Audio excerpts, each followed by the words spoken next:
The air crackled with anticipation. A palpable tension hung in the humid night.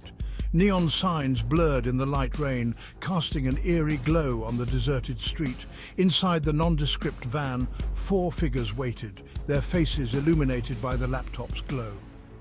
Tonight was the night. The First National Bank, their Everest. Months of planning, meticulous research and countless dry runs culminated in this moment. Their target, the legendary Diamond Star, locked away in the bank's vault, said to be cursed.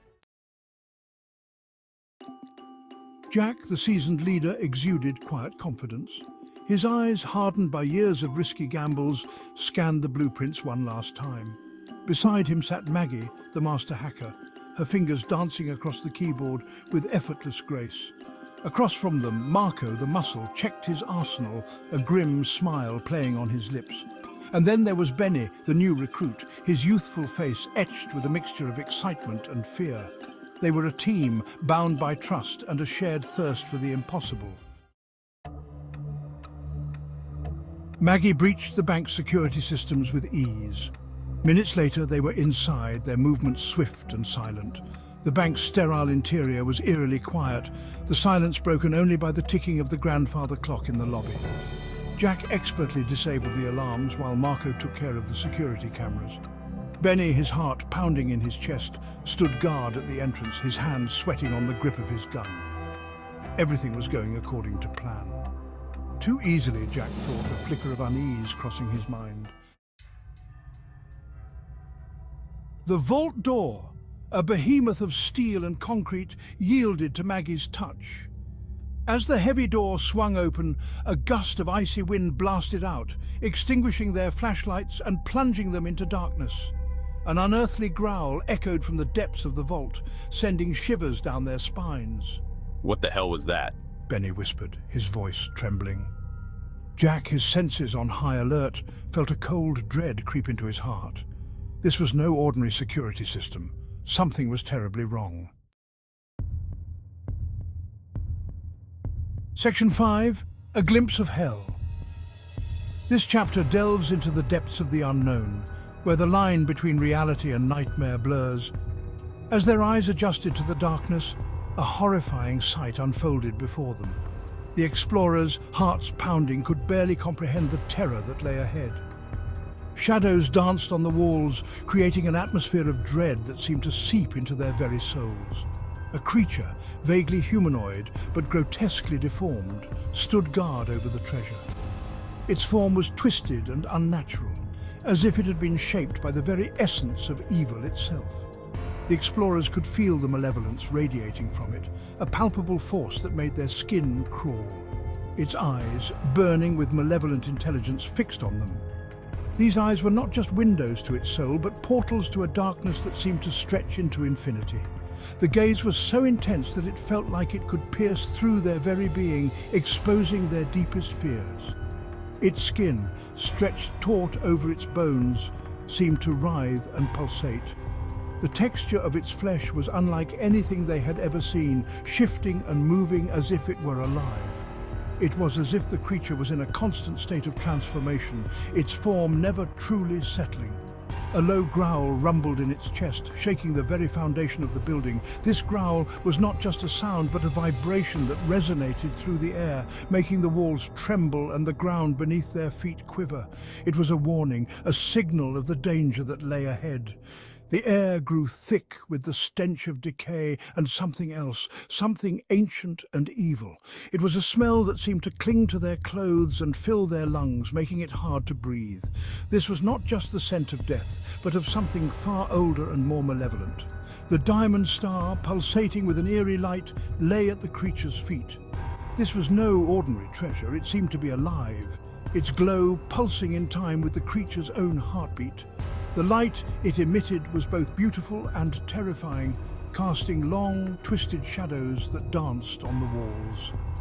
The explorers knew that this was the source of the evil that permeated the air, and that to take it would be to invite unimaginable horrors into their lives. Section 6, Futile Resistance, Fire!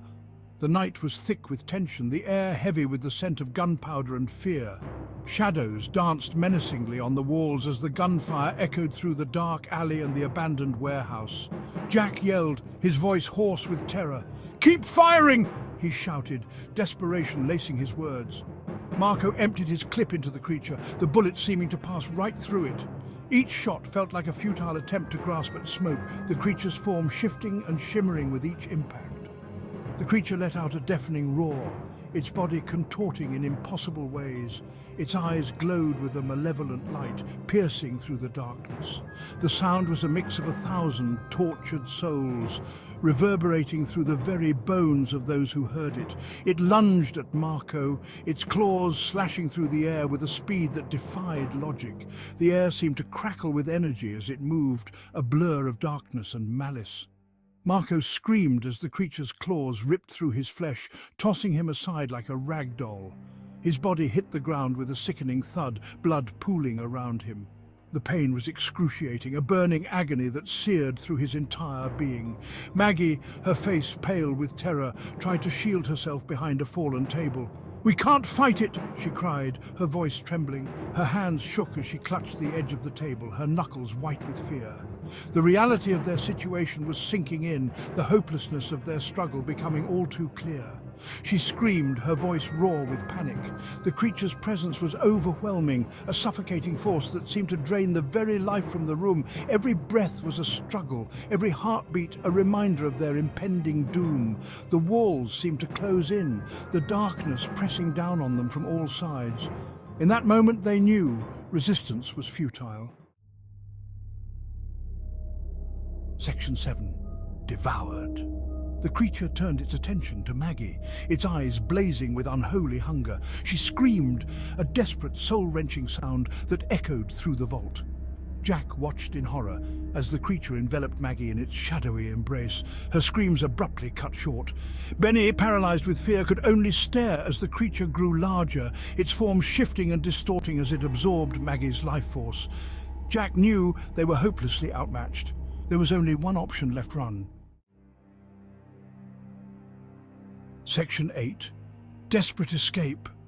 "Benny, move!" Jack yelled, grabbing the young man's arm. They sprinted towards the vault entrance, the creature's enraged roar echoing behind them. Jack risked a glance back and saw the creature, now a monstrous silhouette, against the faint light from the vault entrance, gaining on them. They burst through the vault door, the creature hot on their heels. Jack slammed the heavy door shut, the sound reverberating through the silent bank. The creature's enraged roars were muffled but no less terrifying. Section 9. A rude awakening. The room was shrouded in an unsettling darkness, the kind that clings to the corners and refuses to let go. The air was thick with an eerie silence, broken only by the occasional creak of the old house settling. Jack woke with a gasp, his body drenched in sweat. His eyes darted around the room, trying to make sense of the shadows that seemed to dance on the walls. His breath came in ragged gasps, each one a struggle against the suffocating fear that gripped him. He was lying in his bed, the morning sun streaming through the curtains. The light was a stark contrast to the darkness that had filled his dream, a dream so vivid it felt more like a memory than a figment of his imagination. It was all a dream, a vivid, terrifying dream. But as he sat there, the remnants of the nightmare clinging to his consciousness, he couldn't shake the feeling that it was more than just a dream. It felt real, too real. He sat up, his heart still pounding in his chest, and ran a hand through his hair. The room seemed to close in around him, the walls pressing in as if they were alive. He could still hear the echoes of his own screams reverberating in his mind. He looked down at his hand and froze.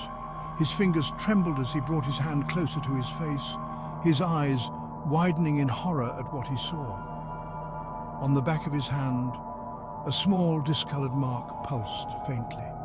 It was unlike anything he had ever seen before, a symbol that seemed to glow with an unnatural light. It was the shape of a claw mark. The edges were jagged as if something had torn into his flesh, leaving behind a mark that defied explanation. A wave of nausea washed over him. He doubled over, clutching his stomach as the room spun around him. The mark seemed to pulse in time with his racing heartbeat, each throb sending a jolt of pain through his body. It hadn't been a dream. The realization hit him like a punch to the gut. leaving him gasping for air. The nightmare was real, and it was only just beginning. Section 10. The Mark. The mark throbbed faintly, a constant reminder of the horror he had witnessed. He was alive, but at what cost? What had happened to Maggie, to Marco, to Benny? And what was that creature lurking in the heart of the bank vault? The questions swirled in his mind, unanswered and unanswerable. The heist was a disaster, a brush with an evil that defied comprehension. He was left with nothing but a chilling premonition and a mark, a brand that set him apart, a survivor haunted by the unspeakable.